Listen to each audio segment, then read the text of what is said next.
Brain. So human பிரெயினை பற்றி நான் கொஞ்சம் படிக்கும்போது ரொம்ப பிரமிப்பாக இருந்துச்சு எனக்கு. ஹியூமன் பிரெயினில் நியூரான்ஸ்ன்னு இருக்கு, நரம்பணுன்னு சொல்லுவாங்க. நியூரான்ஸ் தான் structural fundamental unit of neuro சிஸ்டம்னு நம்ம ஸ்கூலில் படிச்சிருப்போம்.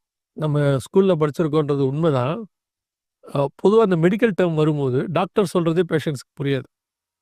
ஏன்னா அவங்க மாத்திரையோட கூட அவங்களுடைய கான்செப்டை முடிச்சிருவாங்க. எழுதுறது நமக்கு புரியாது.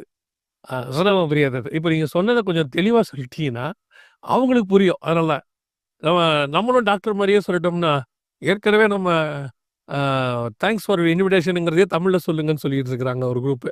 சொல்லிடலாம் ஒரு நாளுங்க. அதனால் இதை நம்ம எப்படி அதை கொஞ்சம் இன்னும் தெளிவாக ஒரு பில்டிங் இருக்கு, அந்த பில்டிங்கை உடச்சி பிரித்து பார்த்தோம்னா அதனோட அடிப்படை கட்டுமான பொருள் செங்கல். ஆமாம், செங்கலை தான் நம்ம வச்ச அடிப்படையான கட்டுமான பொருளுங்கிறது செங்கல் தான். அதே மாதிரி நம்ம மொத்த நியூரோ சிஸ்டம், நரம்பியல்னு சொல்கிறோம் இல்லையா, நரம்பு மண்டலம், அதனுடைய சென்ட்ரல் பார்ட் வந்து பார்த்தீங்கன்னா பிரெயின். அங்கே இருந்தால் எல்லா உடம்புக்கு ஃபுல்லாத்துக்கும் நரம்பு போதும். அதனுடைய அடிப்படை கட்டுமான பொருள் என்னன்னு கேட்டிங்கன்னா இந்த நரம்பு அணு, அதுதான் நம்ம நியூரான்னு சொல்கிறோம்.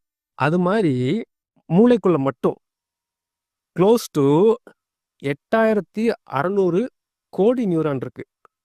8600 கோடி நியூரான் கோடி.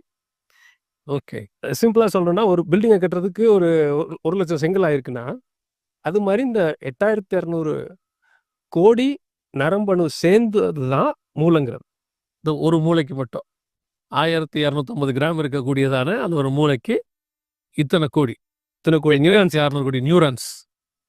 பிரம்மாண்ட படைப்பா இருக்கு. பிரம்மாண்ட படைப்பு. அதுக்கு அடுத்தது இதுக்குள்ள ரத்த நாளம் இருக்கு. ஓகே, அதுக்குள்ள இந்த ரத்தத்தை கொண்டு போகுது இல்லையா, ஆமாம், அந்த ரத்த நாளம் அதை ஒன்று ஒன்றா ஒரு நெத்தல ரொம்ப மைன்யூட்டாக இருக்கும். நம்ம கையில் இருக்க மாதிரி இவ்வளோ பெருசாக இருக்காது, ரொம்ப குட்டி குட்டியாக இருக்கும். நிறைய பேர் கையிலேயே மைன்யூட்டியாக தான் இருக்காது. இந்த ஐவி போடுறதுக்காக நிறைய பேருக்கு நரம்பு கிடைக்காது, ரொம்ப தின்னாக இருக்குது அப்படிமா. ஓகே, இது ரொம்ப மைன்யூட்டாக இருக்கும். அந்த நரம்பெல்லாம் நீளமாக ஒன்று ஒன்றா நீங்கள் கோர்த்தீங்கன்னா உலகத்தை 4 தடவை சுற்றி வரலாம். அந்த நரம்புகளை மொத்தமாக ஒரே வரிசையாக்குனா, ஓகே, ஒரு நூல் மாதிரி பிடிச்சோம்னா, நூல் மாதிரி கோர்த்தா, நூல் மாதிரி பிடிச்சோம்னா உலகத்தை 4 தடவை சுற்றி வரலாம். ஓகே, அப்புறம் நியூரான்ஸ் இருக்கு இல்லையா, நியூரான்ஸ் எல்லாமே ரொம்ப இன்டர் கனெக்டட்.